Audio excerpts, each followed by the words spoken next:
우리는 지금 감사절을 기다리는 시간 속을 걸어가고 있습니다. 우리 교회는 10월과 11월 두 달을 감사를 주제로 삼아서 예수 그리스도의 성품을 담는 훈련을 하고 있습니다. 사랑하는 성도 여러분, 우리 각자 자신에게 한번 가장 간단한 질문을 한번 던져보려고 합니다. 제가 한번 질문을 던질 테니까 여러분이 각자 마음속에 스스로에게 물어보시면 좋겠습니다. 내 삶에 요즘 감사가 많은가, 불평이 많은가? 한번 각자가 물어보셔요. 어떤 일을 분명하게 파악하는 방법 중 하나가 이것이냐 저것이냐 둘 중 하나를 놓고 고르는 것입니다. 감사와 불평, 이 둘은 양극단에 위치한 삶의 모습이지요. 그러니까 감사입니까? 불평입니까? 둘 중 하나를 골라보시라, 그런 질문입니다.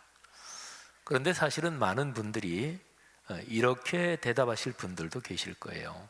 내 삶은 감사로 충만하지 않지만 그렇다고 불평이 쌓여 있는 것도 아닙니다. 또 내 삶이 때로는 감사하고요, 때로는 불평도 있기도 하고, 이 정도의 대답을 하실 분들이 적지 않을 것입니다. 그러니까 감사와 불평 양극단이 아니라 중간쯤 어디에 적절하게 삶의 좌표 또는 내 지금 삶의 태도가 있다, 이런 분들이 많을 것입니다. 그런데 아까 말씀드린 대로 사람은 누구나 다 자기를 합리화하고 자기를 정당화합니다. 그건 무의식 중에도 그렇습니다. 그래서 자신에게 있는 불편한 모습 또는 자신의 부정적인 모습을 겉으로 이렇게 노출시키는 것을 누구나 하지 않으려고 합니다. 무의식 중에도 이게 작동하거든요. 그래서 내 자신을 한번 진실하고 진솔하게 살펴보려면 말씀드린 대로 이거냐 저거냐 이렇게 둘을 놓고 한번 골라보는 게 아주 좋은 방법입니다. 그래서 다시 한번 질문 드려보면, 여러분의 삶은 감사와 불평 둘 중에 어디에 더 가까우십니까? 이 질문과 연관해서 조금은 다르게 한번 질문을 드려보겠습니다. 이거는 대답하기가 무지무지하게 간단하고 쉽습니다. 감사하며 사는 것과 불평하며 사는 것 둘 중에 여러분이 하나 고르라고 한다면 어떤 것을 선택하시겠습니까? 쉽죠, 그죠?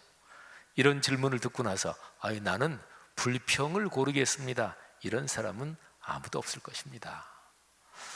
말하자면 감사와 불평 둘 중에서 어떤 것이 더 좋습니까? 이렇게 질문하는 거하고 비슷합니다. 말할 것도 없죠. 감사가 좋습니다. 불평은 삶을 좀먹게 합니다. 삶을 망가뜨립니다. 우리 삶에 좋고 아름다운 덕목들, 그런 거를 불평이 쫓아내버려요. 아름다움, 기쁨, 만남 또는 배려, 용서 또는 평화, 이런 선한 가치들을 불평이 생기기 시작하면 이게 밀려나고 쫓겨납니다. 성도 여러분들이요, 당연한 일이지만 내 삶이니까 여러분의 삶에서 좋은 것을 선택하는 지혜와 결단이 있기를 바랍니다. 좋은 것을 선택하십시오. 여러분의 삶이 좋아질 것입니다. 예수님은 마르다 마리아 두 자매의 집에 가서 이런 얘기를 하셨습니다. 마리아에게 관해서 하신 말씀인데, 마리아는 이 좋은 편을 택하였으니 빼앗기지 아니하리라. 단순하지만 너무 중요한 삶의 진리잖아요. 좋은 것을 선택하십시오. 그리고 뺏기지 마십시오. 삶의 여정 끝까지 아름답고 좋은 것을 꼭 붙잡고 가시기를 바랍니다. 불평은요, 백해무익합니다. 불평은 나를 망가뜨리는 부정적인 방법으로 남에게 나를 인식시키려고 하는 거다, 이렇게 볼 수가 있습니다. 그러니까 어떤 모임에서나 어떤 상황에서 불평을 하잖아요. 그러면 사람들이 나를 쳐다봐요. 나를 주목해요. 그러니까 나를 인식하는 거지요. 빈약하고 허약한 자아상을 가진 사람은 불평과 불만을 쏟아내서 자신을 드러내는 방법, 이 방법 외에 자신이 인정받는 방법을 알지 못합니다. 그러니까 불평, 불만으로 자신을 드러내고 내가 불평불만하니까 사람들이 나를 주목하네, 내 존재감이 드러나네. 그런데 이게 반복되면 습관이 됩니다. 그리고 그 습관이 자신의 삶에 스며들어 인격이 망가지고 삶이 초라해지는 거죠. 반면에 감사, 좋은 거죠. 감사는 인간관계에서 발생하는 가장 아름다운 삶의 열매라고 말할 수 있습니다. 감사는 다른 사람을 세워줌으로써 관계를 아름답게 합니다. 그리고 자신을 품위 있게 만듭니다. 감사는 연쇄의 반응을 일으켜요.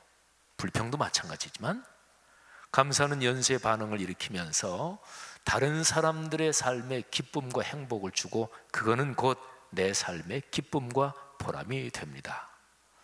사람이 마음에 감사가 차 있으면요, 마치 맑은 샘이 솟아나는 것처럼 긍정적인 생각이 활발해지고요, 창의적인 상상력의 문들이 마구 열립니다. 뇌과학으로 말하면 이 뇌의 뉴런 구조, 거기에서 긍정적이고 그리고 적극적이고 아름다운 상생하는 그런 기억들이 연결이 되면서 우리의 삶이 아름다워지는 거죠. 감사는 영혼과 마음과 육체, 그러니까 우리 인간 존재 전체에 선한 에너지를 줍니다.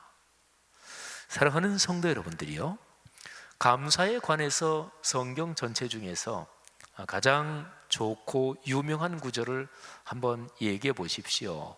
이렇게 묻는다면 성경 지식이 좀 있는 그리스도인들은 아마도 꽤 많은 분들이 데살로니가전서 5장 18절을 얘기하실 겁니다. 범사에 감사하라. 참 좋은 구절이죠. 딱 두 단어로 된 문장인데 너무 좋습니다. 다시 한번 말씀드려 볼까요?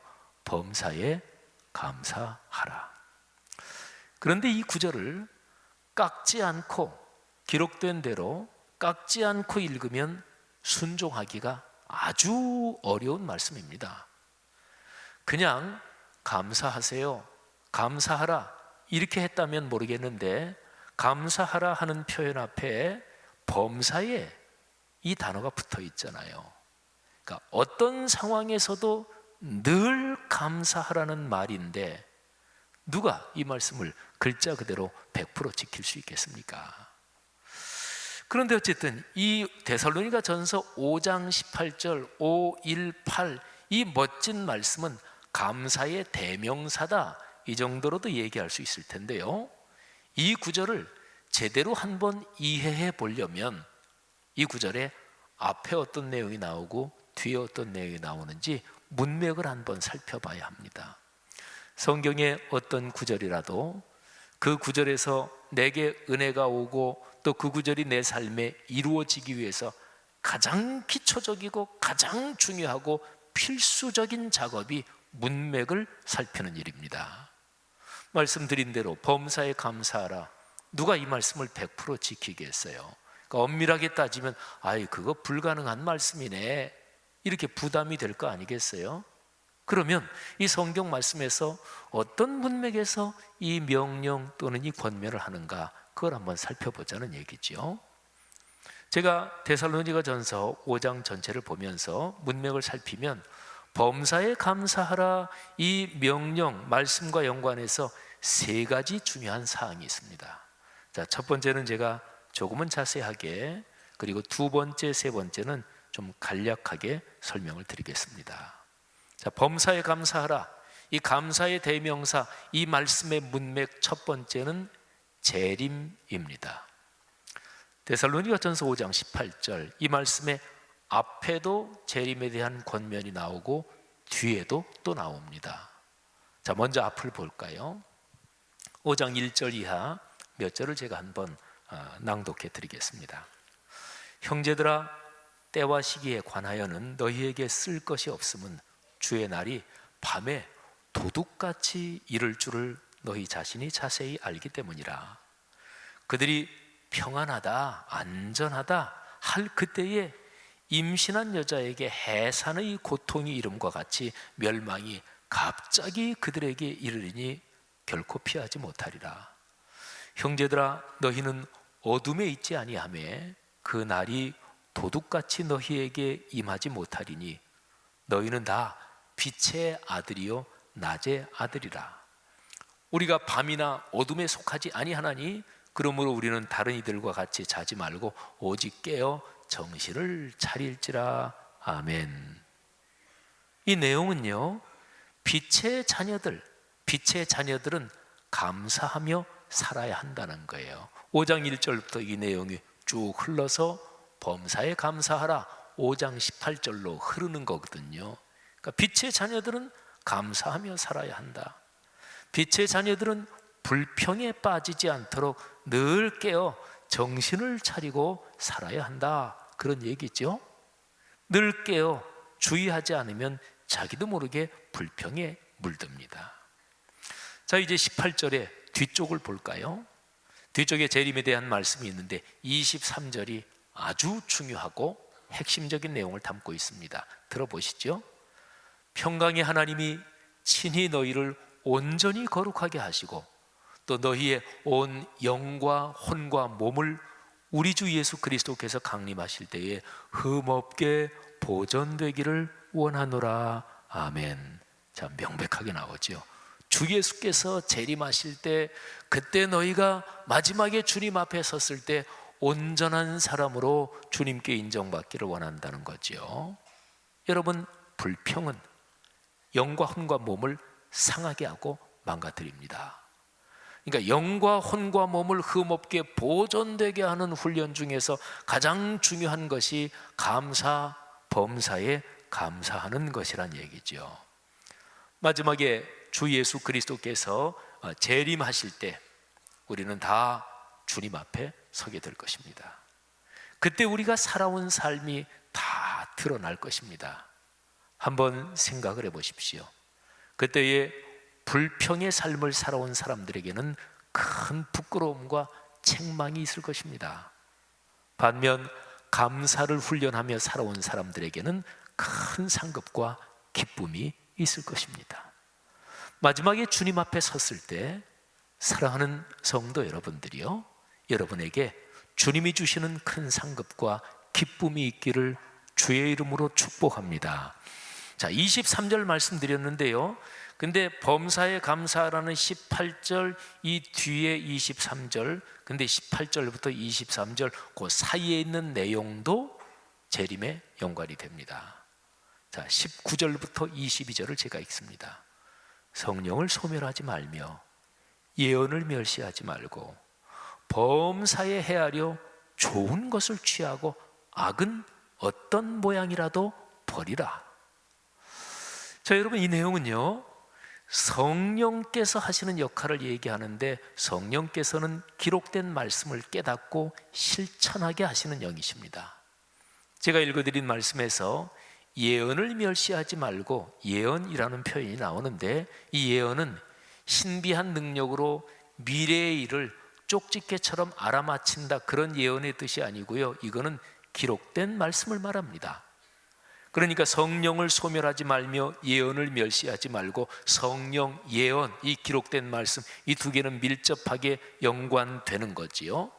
그런데 이 표현이 23절에 있는 예수 그리스도의 재림, 강림에 이어지는 거예요. 그러니까 성령은요, 기록된 예언의 말씀을 열어서 그 말씀대로 살게 하고, 그래서 그리스도 예수의 재림 그때에 우리가 주님 앞에서 주님께 인정을 받는 아름다운 사람으로 세워준다, 그런 얘기죠. 자, 악에 대해서 아주 단호하잖아요. 그러니까 모든 일을 헤아려서 좋은 것은 잡아라, 취해라, 그리고 반대로 악은 어떤 모양이라도 악은 단호하게 끊고 버려야 된다. 좋은 거하고 악한 거를 왜 이렇게 명확하게 강력하게 권면할까요? 간단합니다. 주님께서 재림하시기 때문입니다. 재림의 주님은 모든 악을 심판하실 것입니다. 자, 성도 여러분, 지금까지 5장 18절 범사에 감사하라, 이 앞뒤 문맥을 살폈는데 재림에 대한 것을 말씀을 드렸습니다. 범사에 감사하라, 이 말씀은 예수 그리스도의 재림과 연관해서 우리에게 다가오는 말씀이죠. 그래서 재림, 세상의 종말, 그러니까 범사에 감사하라, 이 명령은 종말론적인 윤리, 종말론적인 덕목이라고 표현할 수가 있어요. 좀 신학적인 표현인데요, 간단하게 얘기하면 이렇게 됩니다. 마지막 끄트머리 결산이 온다. 결산 때 모든 거를 다 계산하잖아요. 그때 미달이다, 불합격이다, 또는 이게 기준 이하다, 그렇게 결판이 나면 큰일 아니겠어요? 마지막 결산할 때, 마지막 최종 점검할 때, 그때 인정받아야 할 거 아니겠어요? 그게 바로 종말 예수님의 재림이지요.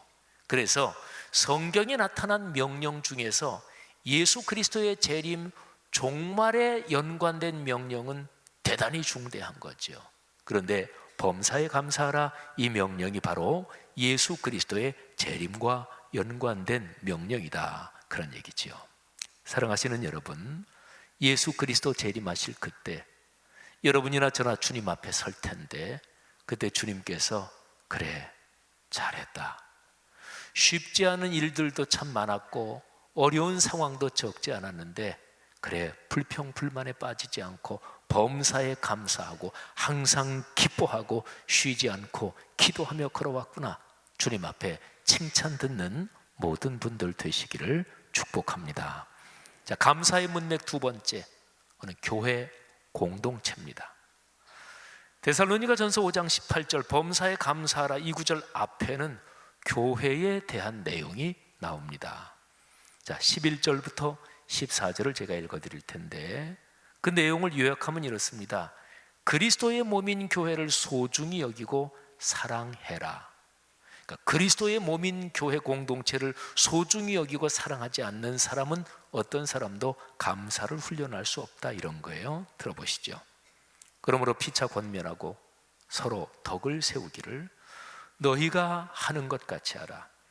형제들아, 우리가 너희에게 구하노니 너희 가운데서 수고하고 주 안에서 너희를 다스리며 권하는 자들을 너희가 알고 그들의 역사로 말미암아 사랑 안에서 가장 귀히 여기며 너희끼리 화목하라. 또 형제들아, 너희를 권면하노니 게으른 자들을 권계하며 마음이 약한 자들을 격려하고 힘이 없는 자들을 붙들어 주며 모든 사람에게 오래 참으라. 여러분, 지금 이 구절 제가 읽어드렸는데 이런 아름다운 모습이 이렇게 흐르고 있는 교회를 한번 상상해 보십시오. 좋은 교회지요. 행복한 교회죠. 교회는 예수 그리스도의 몸입니다. 예수 그리스도께서 부활하시고 승천하셨죠. 그리고 예수님은 다시 재림하신다고 말씀하셨습니다. 교회는요, 예수 그리스도의 승천과 그리고 재림, 이 중간 시간을 걷는 순례자 공동체입니다. 교회의 시간은 영원하지 않습니다. 물론 나중에 도래할 영원한 천국을 교회의 천상적인 모습이다, 이렇게도 표현하지만 우리가 세상에서 살아가는 이 지상의 현상적인 교회의 시간은 영원하지 않습니다. 예수 그리스도께서 재림하실 때까지 현상적인 교회는 존재하지요. 그래서 교회는 순례자 공동체, 중간 시간을 걸어가는 공동체고, 교회는 이 중간 시간을 걸어가며 예수 그리스도의 복음을 전하고 하나님께서 그토록 사랑하시고 구원하시기를 원하는 이 세상을 위해서 존재합니다. 그래서 교회가 자기 스스로를 위해서 존재하면 교회는 병들고 타락하는 거지요. 그러니까 교회는 다시 오실 주 예수 그리스도를 바라보며 존재해요. 자, 그러면 아까 제가 말씀드린 거하고 똑같은 표현을 이 교회도 적용할 수 있습니다. 교회는 종말론적인 공동체입니다.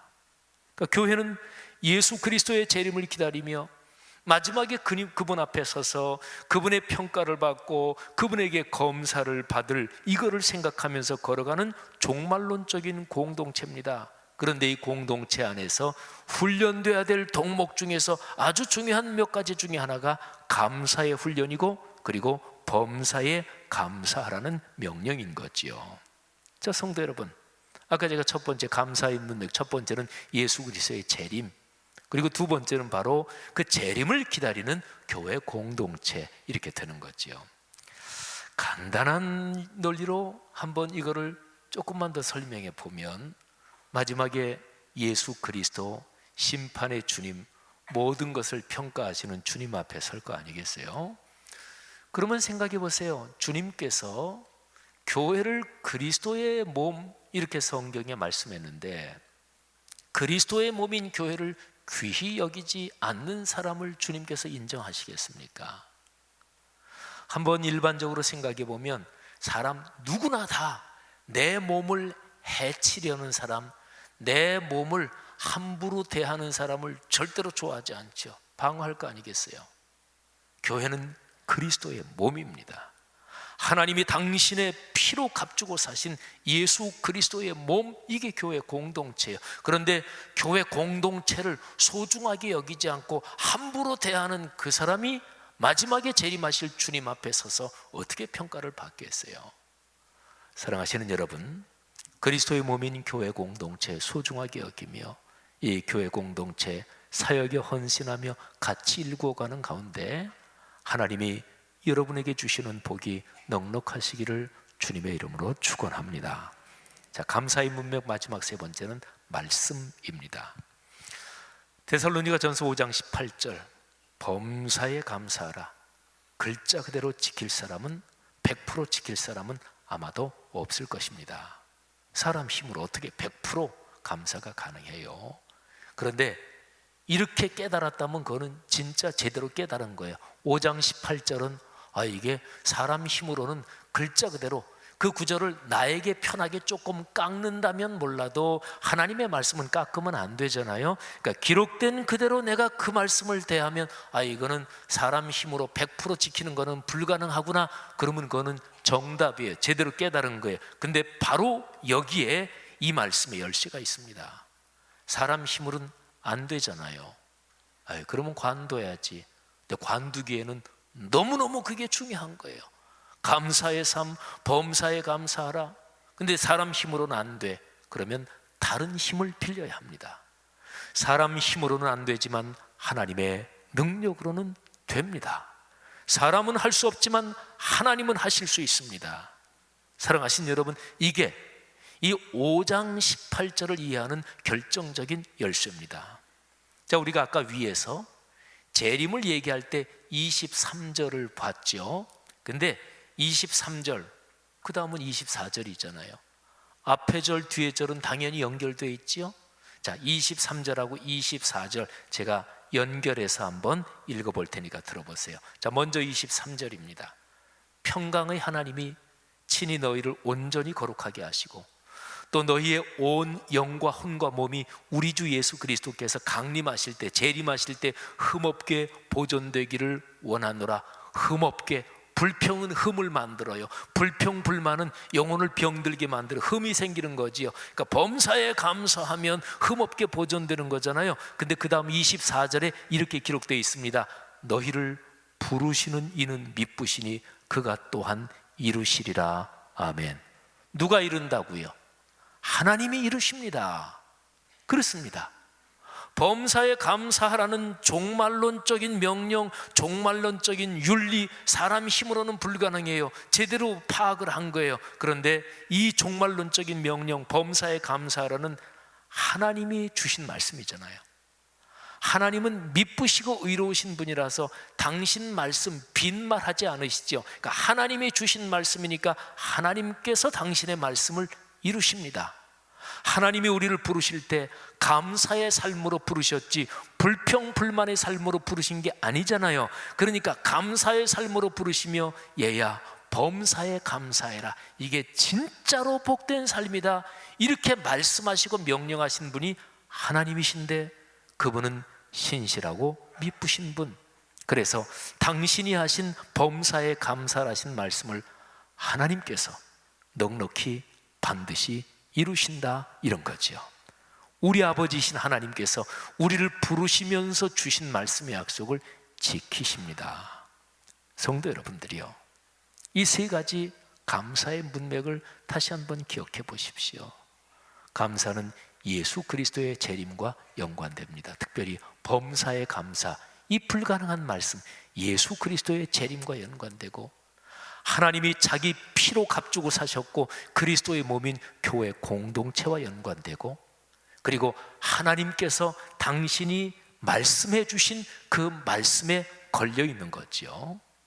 성도 여러분, 말씀 묵상을 통하여 거룩한 말씀이 내 삶에서 살아 움직이면 성경적인 감사가 가능합니다. 예수 그리스도께서 재림하신다는 것을 확실히 믿고 그리스도의 몸인 교회 공동체에서 감사를 훈련하면 범사에 감사하라는 이 복된 힘이 우리 안에서 점점 더 강해지는 것을 체험할 수 있습니다. 그리고요, 설교 처음 부분에서 말씀드린 것처럼 이게 좋습니다. 좋은 거를 확실하게 붙잡아야 합니다. 그리고 붙잡은 것, 그 좋은 것을 결코 놓지 마십시오. 성도 여러분들이요, 이 아름답고 복된 계절 가을, 그리고 감사의 절기에 범사에 감사하신 이 위대한 감사의 대명사가 여러분의 삶의 인생 여정 가문대대로 강하게 작동하고 그리고 큰 복이 되기를 주님의 이름으로 축복합니다.